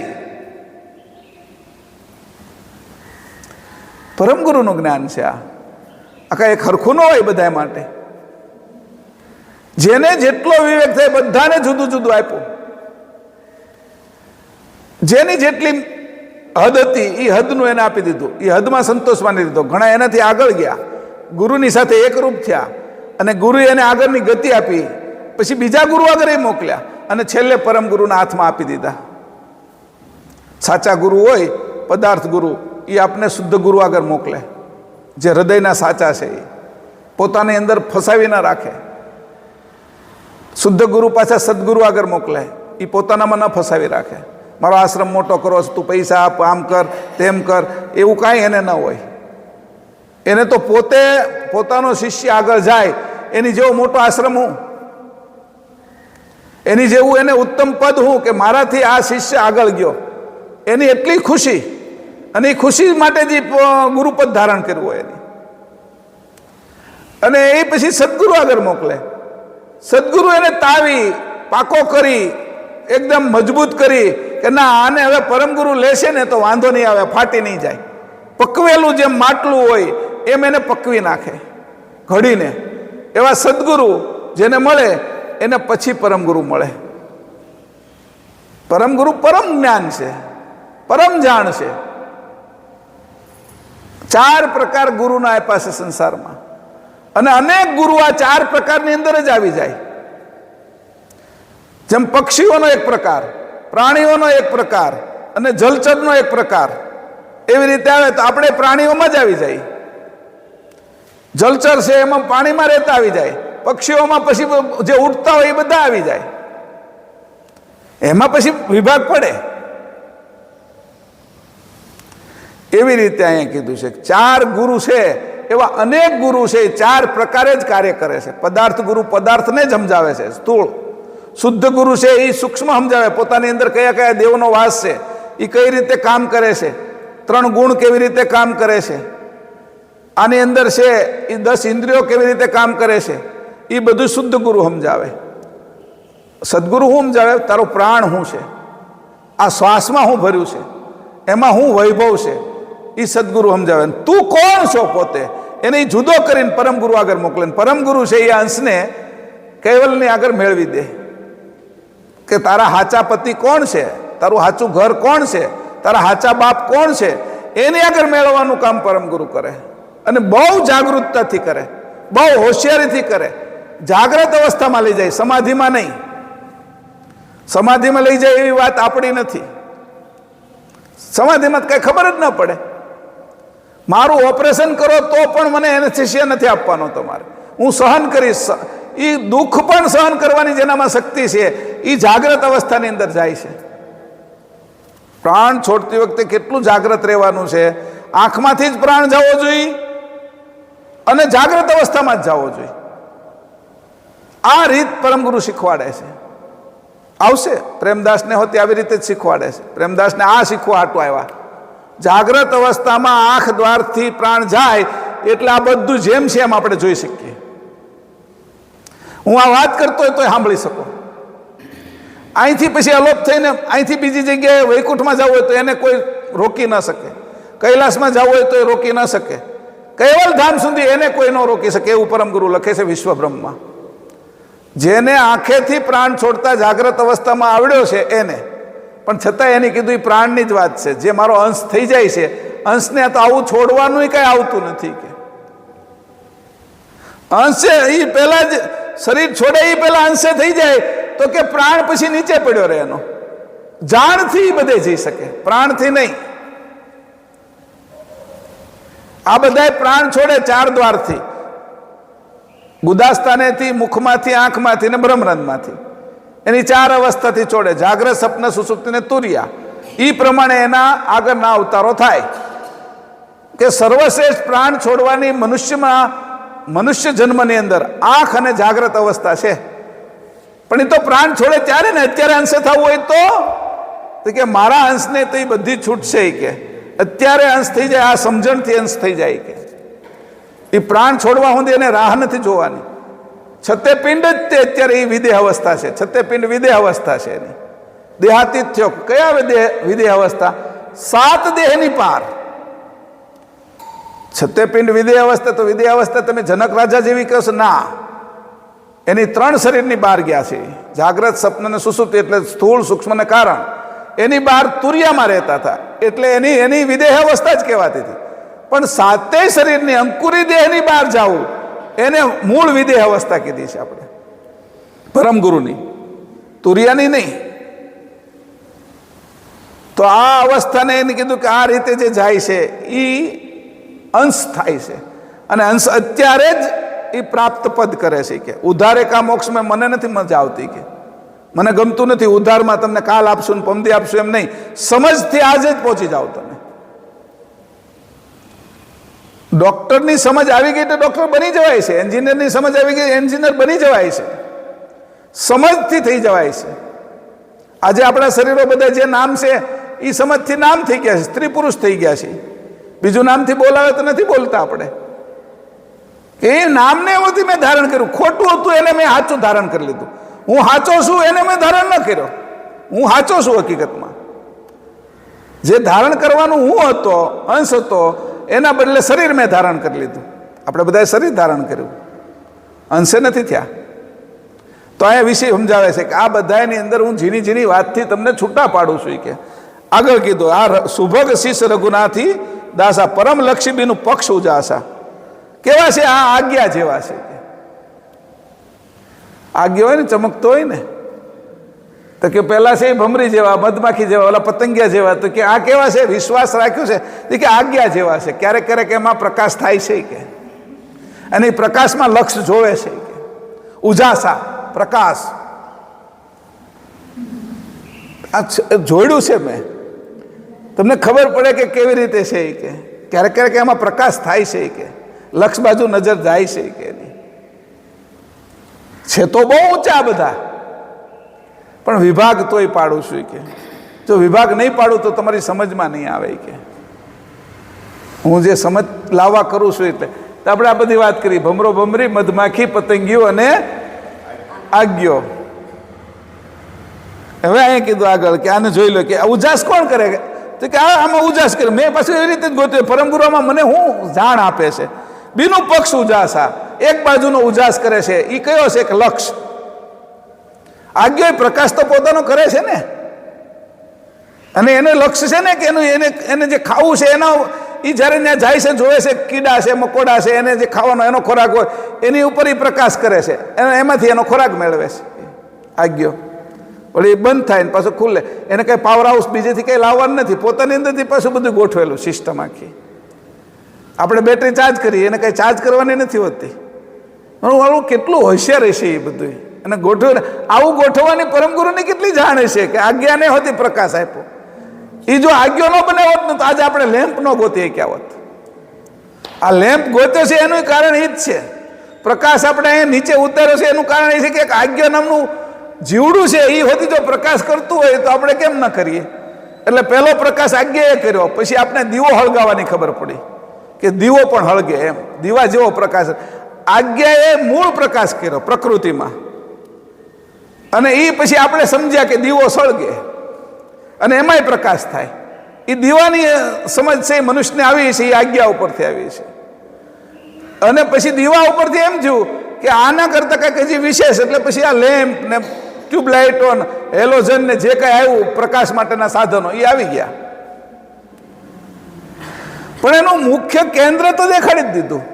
અહીંયા પરમગુરુ આપને દેખાડે છે કે જો આ રીતે કરીને જુદા પડીને કેવી રીતે મારી આગળ અવાય. એટલે અહીંયા કીધું ત્રણેય, આ બધા મેં તમને નાના નાના બધા જે જંતુ હતા ને એના ઉદાહરણ આપ્યા છે. અને આપણે જંતુ જેવા છીએ, એટલે જંતુ છે એ જંતુના ઉદાહરણો સમજીએ કે કારણ કે સમાન હોય એ વસ્તુ સમજીએ કે આપણે જંતુથી આપણે કાંઈ મોટા નથી. પણ આપણે જંતુના ઉદાહરણ આપ્યા એટલે ખબર કે આમ ભમરીને ભમરો એ જંતુ જ છે, ઝીણા મધમાખી જંતુ જ છે, પતંગિયું જંતુ જ છે, કે આગિયો જંતુ જ છે એક. આપણે જંતુ જ છે.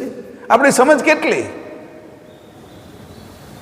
આપણે સૂર્યને સમજીએ શકીએ, પૃથ્વીને સમજીએ શકીએ, નદીને સમજીએ શકીએ, આપણું લોહી બને છે એને સમજીએ શકીએ, નખ બહાર આવે, વાળ બહાર આવે એને સમજી શકીએ, દ્રષ્ટિ બહાર આવે, ચીપડા બહાર આવે, ગુંગા અને શેડા બહાર આવે એને નથી સમજી શકતા. આ લાળ બહાર આવે, પચાવવા માટે કામ લાગે એને નથી સમજી શકતા. તો આપણી સમજ જંતુ જેવી છે, એટલે જંતુના ઉદાહરણથી સમજાવું. એટલે મેં આ 4 જંતુના ઉદાહરણ લીધા તમારી સામે. વિષય તો ગજબનો છે, સમજવો કેમ, સમજાવવો કેમ. એટલે મેં તો હમણાં છેલ્લે જે ક્લાસ લીધો ને 78મો ઉલટ ક્રિયાનો, ત્યાં કીધું કે ભાઈ મારો અભ્યાસ કરવા માટે આ કરું છું. આ તમને કહી દઉં છું, હું શીખવાડવા માટે નથી કહેતો, પણ હું તમારી આગળ આ મારે તમને શીખવાડવું પડે ને, એટલે કંઈકનું કંઈક તમારે ગોતવું પડે ને, એટલે એમાં હું શીખી જાઉં છું. શીખવાડવું કેમ, હું શીખું છું. શીખવાડવું કેમ, એમાં હું શીખી જાઉં છું. આ ગ્રંથને વાંચતા, લખતા, એના અર્થો કરતા શીખવાડવું કેમ, એટલે હું એમાં મહેનત કર્યા કરું. એટલે મારું મન બીજે જાય નહીં, પરમગુરુમાં જ રહે, ચિત્ત એમાં જ રોકાયેલું રહે, બીજે હું કામ જવા દઉં. એટલે વિષય એ રીતે પાકો કરવા માટે તો ભાઈ મારો અભ્યાસ કરું છું. ભાઈ તમને કોઈને કાંઈ શીખવાડતો નથી, યુટ્યુબ વાળાને શીખવાડતો નથી, અહીંયા બેઠેલાને નથી શીખવાડતો. પણ તમે હોશિયાર છો કે શીખી જાઓ છો? આ એક મહત્વની વસ્તુ છે. આમાં પેલા છે ને મંદિરે નાના છોકરાને લઈ આવે, એટલે પેલી ઝાલર વગાડતા કઈ આવડે નહીં, આમ વગાડે, સમજાણું? પછી રોજ આવતો હોય ને એટલે જોવે કે આમ કરીને આમ મારે છે, આગળ પાછી પાછળ લઈ જાય છે, એટલે ઝાલર વગાડતા એ 2-3 વાર એને પછી હરખું પડે નહીં. થોડોક મોટો થાય, 5મું 6ઠામાં આવે ત્યારે મસ્ત ઝાલર વગાડતો શીખી ગયો હોય. પેલા ઢોલ આપણે છે સાંજે સવારે ઢોલ વગાડી આરતીમાં, તો એ કેમ વગાડવાનો એને પણ આવડી જાય. પછી પાછો ઘંટ કેમ વગાડવાનો, શંખ કેમ વગાડવાનો. શંખ પહેલા તો અવાજ ન લાગતી હોય અંદર, પણ ધીરે ધીરે ધીરે ધીરે એ છોકરો રોજ આવતો થયો મંદિરમાં, એમાં ઘણું એને આવડી ગયું. પરિક્રમા હું કામ કરવાની છે, આ બ્રહ્માંડ આખું ફરે છે, મારું લોહી ફરે છે, પરિક્રમા એનો એક ભાગ છે. એટલે સમજી જાય કે આ પરિક્રમા આખા બ્રહ્માંડને હારે જોડાયેલી છે, મારા કોષની અંદર જે ફરે છે એની હારે જોડાયેલી છે. આ ચરણામૃત લઉં છું એ શું છે કે જેમાંથી જીવન આવ્યું છે વિતની અંદર. આ પાણી એટલું છે, ચરણ છે, ચરણનું અમૃત છે. આ નમન કરું છું, આ સાષ્ટાંગ દંડવત પ્રણામ કરું છું, એ શું છે એને સમજતો થઈ જાય છે, એને આવડી જાય છે. એમ આરતી પૂજા જે કાંઈ કરી છે એ કરી છે ભગવાન માટે એવું દેખાય છે, પણ કોઈ ભગવાન માટે નથી કરતા.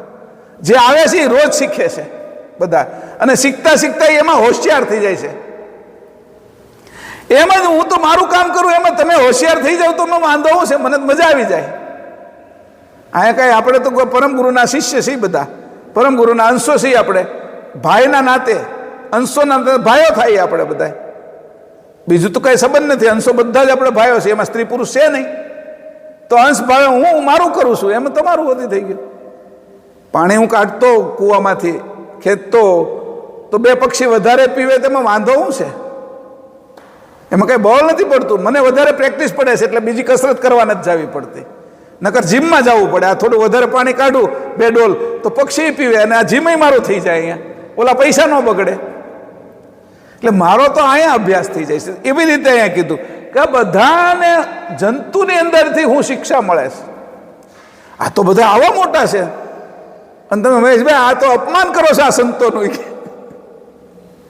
તમે એને આ બધાને સરખાવો, પણ એની સમજને સરખાવું છું, વ્યક્તિને નથી સરખાવતો. અને એ સમજ સરખાવીને સમજ કેવી રીતે આવે એ કહેવા માંગુ છું.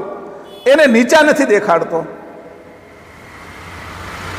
આટલા ઊંચા જે બધા મોટા મોટા ધામોમાંથી આવ્યા ને પ્રેમદાસ આગળ રહેતા હતા, એ પ્રેમદાસ પરમગુરુની આગળ આ લોકોને લઈને આવ્યા. પરમગુરુ આ વર્ણન કરે છે. એ બધા વૈયા ગયા. પરમગુરુ પણ આ જંબુદીપ છોડીને વૈયા ગયા. પ્રેમદાસે વૈયા ગયા. આ 6-7 શિષ્યો વૈયા ગયા. આપણે છીએ. અને આ ગ્રંથ છે, આ સમજ છે. આ સમજ આપણા માટે છોડીશ કે આ તમે આ પીજો, ખાજો, આની અંદરથી તમને ઘણું મળશે. બાપા ખેતર છોડીને ગયા છે. ખેતરમાં કાંઈ ના દેખાય પણ બીજ હોતી આપી ગયા છે કે આ બીજ વાવજે, વરસાદ આવશે એટલે આખું ખેતર લીલુંછમ થઈ જશે, અનેક પ્રકારનું અનાજ પાકશે, એ તારા ઘરે લઈ આવજે. બાપા ખેતર આપે અને બીજ આપે અને બીજની સમજ આપે કેવી રીતે વાવવા. તો આપણા બાપા આ બધું કરીને ગયા જ છે આપણી માટે કે આ ગ્રંથો છે એ સમજ આપે છે કે ભાઈ આવી રીતે કરજો. એમ આગળ હા, ઈશિસ ખટ ભટ્ટ મહાભેદુ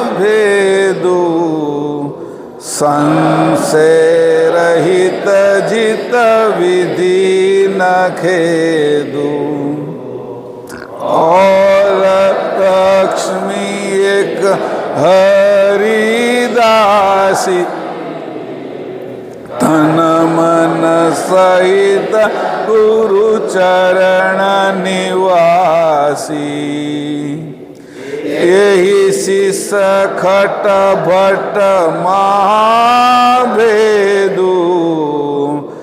संशय रहित जित विधि न खेदु और लक्ष्मी एक हरिदासी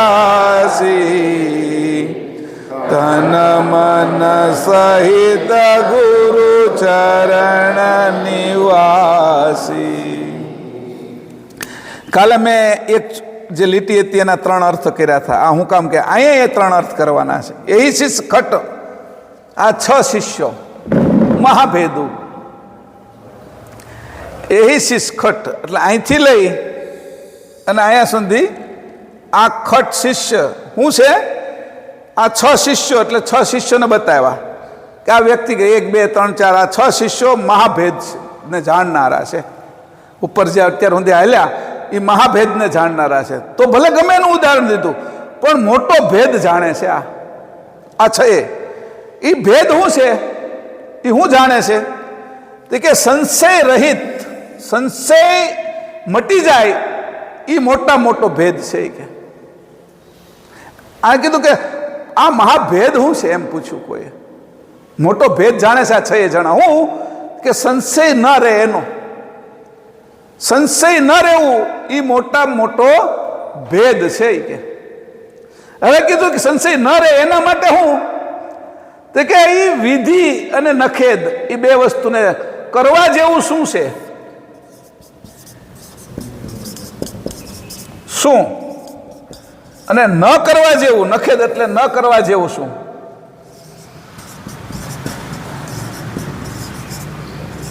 એટલે 2 વસ્તુ કીધી અહીંયા કે હું એમ કહું છું કે આ સંશય કેમ મટ્યો એનો? આ મહાભેદ શું છે એ જાણે છે. તે કે સંશય ન રહે એ મહાભેદ જાણે છે. કેના દ્વારા જાણે છે?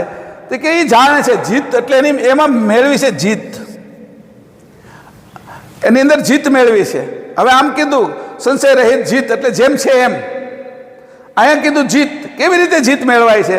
કરવા જેવું શું છે? વિધિ એટલે કરવાનું હું, નખેદ એટલે નથી હું કરવાનું. એ બરાબર જાણે છે. એટલે કીધું વિધિ એટલે હું તો ભાઈ બુક બધાએ લીધી છે ને, આને કીધી વિધિ. બુક છે ને આપણે અગાધ બોધ કે ભાઈ આ વિધિ કે મતલબ જે સમજાવવામાં આવે અથવા જે બોલવું પડે જે ચોપાઈ છે એનું સામે લખેલું છે. એટલે મારી અગર બુક છે એને વિધિ કીધી. પણ ચપ્પલ અંદર લઈને આવ્યા કે નહીં, એ નખેદ કે બહાર ઉતારીને આવ્યો.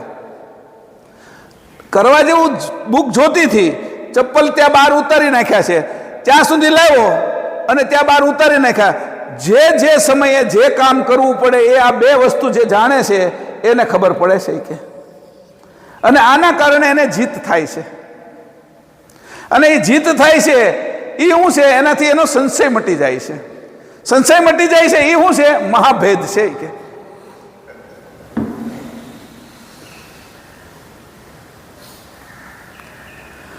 મહાભેદ આ જગતનો.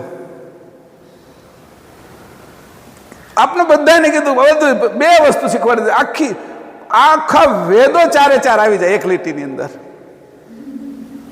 ચારે ચાર ઋગ્વેદ, યજુર્વેદ, સામવેદ, અથર્વવેદ એનો જે સાર છે ને એ એક લીટીમાં આવી જાય કે આ 6 શિષ્યો એ ખટ.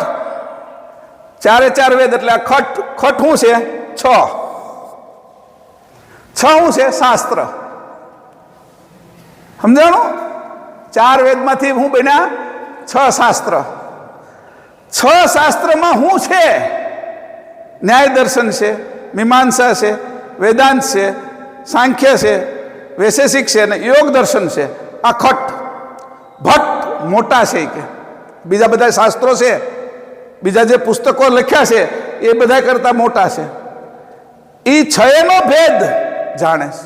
હવે પાછા ઊંધા આવેલા 6 શાસ્ત્રનો આ શિષ્યો 6, 4 વેદનો અને 6 શાસ્ત્રો છે એની અંદરથી કાઢ્યા. શ્વાસાતર વેદ એટલે વાદમ, શ્વાસ, શ્વાસની તર એ શાસ્ત્ર. શાસ્ત્રને સમજ્યા એને જાણનારા એ આ 6 અને 6 શાસ્ત્ર એને જાણનારા મહાભેદુ. દરેક વાત જાણે છે સૃષ્ટિની, એક પણ વાત છોડી નથી. 6 દર્શનને જાણે છે. 6 દર્શનમાં એક દર્શનની વાહે કેટલાની જિંદગી પૂરી થઈ ગઈ છે. આ 6 આવા છે કે તોય આપણે એની વચ્ચે હતી ફરક પાડ્યો, એને જુદા જુદા સમજ્યા કે આ મહાભેદુ. અને આટલો ભેદ જાણ્યા આ બધું તો એનો સંશય નથી. સંશય મટી ગયો, ભેદથી સંશય મટી ગયો. અથવા સંશય જાણ્યો એટલે મહાભેદુ કહેવાના. સંશય મટી ગયો એટલે મહાભેદુ કહેવાના. અને એની જીત મેળવી, પોતાના જીવનમાં પ્રાપ્તિ કરી, હાર નહીં. હું જે મનુષ્ય જન્મ મેં લીધો છે એમાં મારે જે પ્રાપ્ત કરવું જોઈએ એ મેં મેળવ્યું, એનું નામ જીત મેળવી. કોઈને હરાવી દીધો નહીં. ઓલિમ્પિકમાં 1લો નંબર આવીને ગોલ્ડ મેડલ લઈ આવ્યો એ નહીં, પછી વર્લ્ડ કપ જીતી લીધો એ નહીં. પોતાનામાં જીત મેળવી લીધી. કેનાથી? કરવા જેવું શું છે અને ન કરવા જેવું શું છે, આ બે વસ્તુ જુદી પાડી દીધી. અહીંયા કીધું. હવે અહીંયા કીધું છે મહાભેદુ. આ મહાભેદુ છે એને પછી આપણે છે ને 31મી ચોપાઈમાં જાઓ, ત્યાં હોતી એક ભેદની વાત કરી છે. જુઓ મહાભેદુ. પરમગુરુએ કેવી રમત કરી. આ 41મી ચોપાઈ છે, 31મી ચોપાઈ છે અને 51મી ચોપાઈ. ભેદવાળી બધી વાતો 3 ચોપાઈમાં લખી, વચ્ચે ક્યાંય ના લખી. જુઓ તો ભલભેદુ એમાં શું લખ્યું છે? ભલભેદુ. અને પેલા 51માં શું લખ્યું છે? ભેદ. 51માં જુઓ. ક્યારેક તો એની મજા છે કે આ પરમગુરુ અર્થો કાથી કેવી રીતે લખે ને એનો ક્રમ કેવી રીતે આવે. ભેદુ. હવે ન્યાય હોતી કીધું. હવે જો આપણે આ 3 ને પાછા હારવાર લઈ લઈએ. આ ચોપાઈમાં તો કીધું એહી શિષ ખટ ભટ્ટ મહાભેદુ સંશે રહિત જીત વિધિ નખેદુ. આ 41મી ચોપાઈ. 31માં જઈએ. 31 શું કહે છે કે सकल शास्त्र मत के गतिवंतु सांख्य जोग भल भेद वेदंतु હવે જો અહીંયા ખટ આવી ગયું, 6 શાસ્ત્ર, આ 6 સાંખ્ય, જોગ અને વેદાંત, 3ને દેખાડ્યા અને 3 અદ્રશ્ય રાખ્યા. ભલ ભેદું ક્યાં આ જે આખી વાત છે એ આગળ આવશે, એના પ્રાસમાં જ આવે છે. પ્રાસ હજી છૂટો નથી, જુદું જુદું નથી. ગ્રંથ એના જે ગ્રંથ વાંચી છે એની કોઈ કડી તૂટતી નથી. અહીંયા કીધું ખટ, અહીંયા 6 શાસ્ત્ર તો આપી દીધા કે 6 શાસ્ત્રના જાણકાર હતા કે ભલ ભેદું. અહીંયા કીધું આ ખટ ભેદ મહાભેદું કે 31 થી અહીંયા ભલ ભેદું હતા, એ 31 થી 41 સુધી પહોંચ્યા ત્યાં મહાભેદું થઈ ગયા. સમજાણું? પહેલા ધોરણમાં હતો ત્યારે ભલ ભેદું હતો, 7મા ધોરણમાં પહોંચ્યો ને ત્યારે મહાભેદું થઈ ગયું કે એને ઘણું આવડી ગયું. તો 41મી ચોપાઈમાં મહાભેદું થઈ ગયા કે ભલ ભેદું. પહેલા તો સામાન્ય ભેદ જાણનારા હતા કે 6 શાસ્ત્રના જાણનારા, પણ અહીંયા કીધું એ આને આગળ લીધો. હવે 51મી ચોપાઈમાં જાય. શું કીધું? અગમ ગોચર ગમ નહીં વેદું. હવે વેદને કાઢ નાખ્યા. વેદની વાત જ હાલતી હતી ને આપણી, 4 વેદની. જો એની ફ્રીક્વન્સી કેવી ગોઠવાયેલી છે. અગમ ગોચર ગમ નહીં વેદું, કરી કરુણા મખીએ તેહી ભેદું.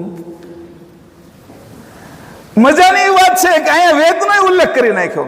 ઓલે પણ 3 દર્શન દેખાડ્યા અને 3ને અદ્રશ્ય રાખ્યા. સમજાણું? એટલે 6 દર્શનની વાત કરી નાખી. અને આ 4 વેદ, 6 શાસ્ત્રો એને બતાવીને 6 શિષ્યોને જોડી દીધા. એની આ ગ્રંથની જે ખૂબી છે ને એ દેખાડી. ભલ ભેદું એટલે શરૂઆતનું, મહાભેદું એટલે, અને 4 વેદને પણ બહાર કરીને કરુણા હમ કયો, અને આ તેહી ભેદું.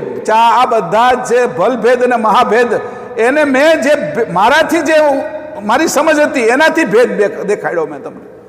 અત્યારે મારી સમજથી તમને આ હું ભેદ દેખાડું છું બધો. પણ એ આવી ક્યાંથી? પરમ ગુરુમાંથી મેં આ બધો ભેદ દેખાડ્યો ને. ભમરો ને ભમરી ને મધમાખી પતંગિયું ને આજ્ઞો, પછી આ ભલ ભેદું, આ મહાભેદું, અને આ 4 વેદની ઉપરનો ભેદ.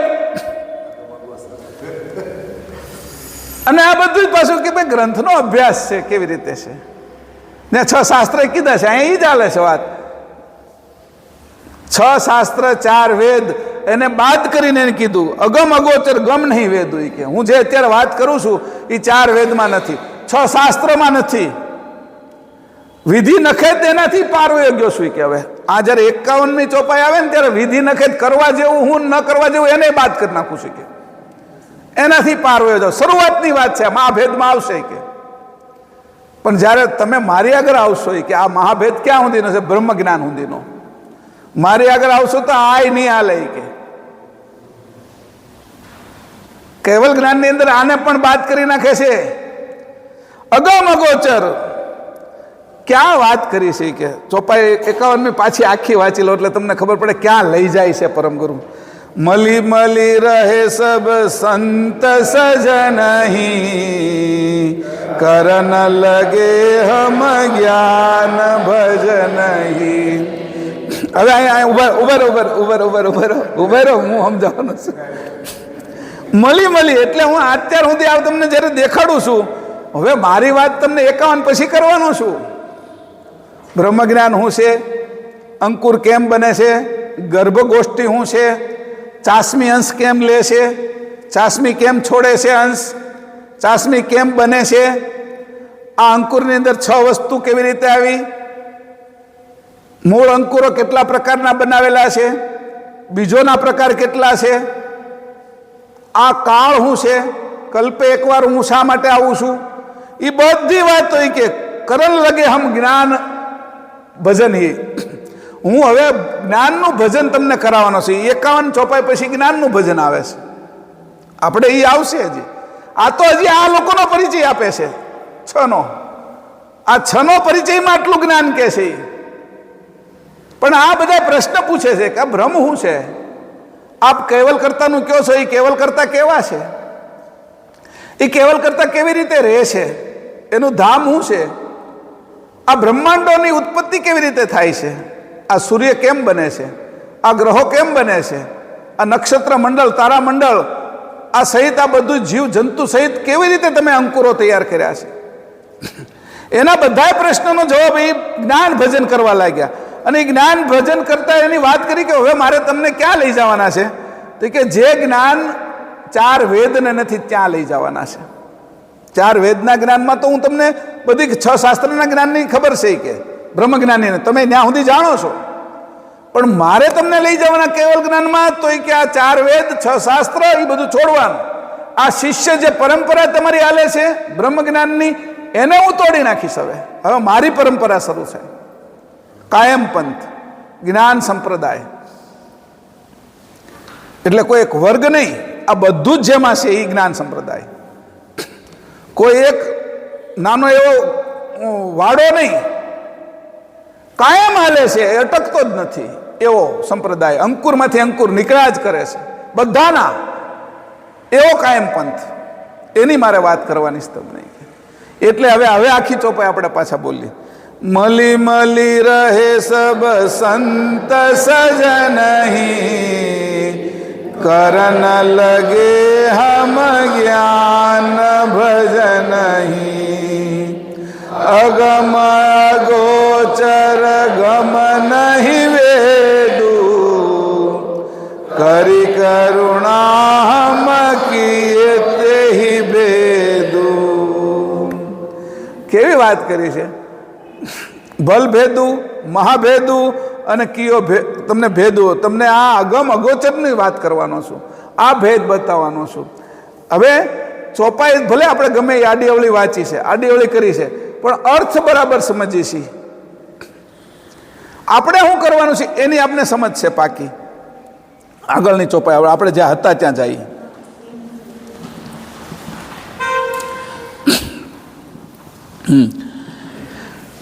એહી શીશ ફરીથી એકવાર વાંચીએ અને પછી અહીંયા અટકાવીએ. આ લક્ષ્મીબાઈ વાળો પછી આપણે આવતા શનિવારે રસ્તો કરશું. એહી શીશ ખટ ભટ મહાભેદુ સંશય રહિત જીત વિધિ નખેદુ और लक्ष्मी एक हरिदासी तन मन सहित गुरु चरण निवासी. આયા કીધું કે આ મહાભેદ છે એ બેયને મેં આપ્યો કે 6 જે આગળ થઈ ગયા ને લક્ષ્મી સિવાયના, એને મહાભેદ શું છે કે એ સંશય વગર ના થઈ જાય. અને વિધિ અને નખેદ, કરવું હું ન કરવું હું એ બેયને જાણે. પણ લક્ષ્મી માટે એ નથી કહેતો. કે લક્ષ્મીને શું કીધું? તન મન સહિત ચરણમાં ગુરુ નિવાસ કરી લીધો છે. કે લક્ષ્મી માટે તો એ જ કે મોટો ભેદ છે. કે સ્ત્રી છે એને શું કીધું? કે એના ગુરુના ચરણમાં તન મન સહિત બધું વારી દેવું, એ મોટો ભેદ છે. કે કારણ કે એ અને આવું બધું એને કરવાની જરૂર નથી. જેમ પતિની વાહે પત્ની ચાલી જાય છે, એમ જ તે કે જે સ્ત્રી અંશ છે અત્યારે એ ગુરુ એટલે લક્ષ્મી માટે એની જુદી વાત કરી છે. એનો વિષય આપણે આગળ શનિવારે થોડો વિશેષ રીતે જોઈશું. પણ અહીંયા બધા માટે જુદું જુદું કહે છે, એની સમજ પાકી છે એ નક્કી રાખજો. શ્રીમદ કરુણા સાગર ભગવાન કી જય. નરવેદ સાગર મહારાજ કી જય. महान तपस्वी रघुराम जी महाराज की जय. परमहंस सुखानंद जी महाराज की जय. हरिचलदास जी महाराज की जय. कैवल धाम की जय. सत केवल साहेब.